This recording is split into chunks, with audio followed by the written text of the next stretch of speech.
Hey everybody, in this video we will see how you can use Google Street View. Let's check it out how it's work, and before that let's see what is Google Street is.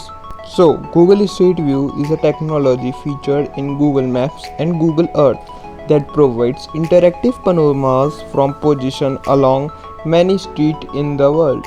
It was launched in 2007 in several cities in the United States and has since expanded to include cities and rural areas worldwide. You can use this technology in desktop as well as in Android. So let's see how you can use in Android.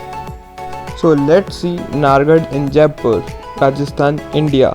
So go on Google, search Nargad, Jaipur.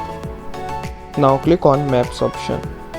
Now you can see map and go and select Street View, and the gold dots, click on them to view the location you want. So this is the Nargad view by an Android phone.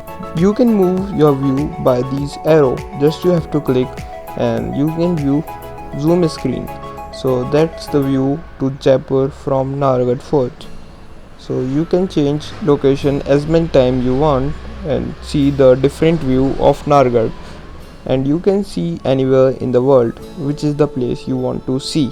If you like this video, subscribe our channel for upcoming updates and like this video and share with your friends.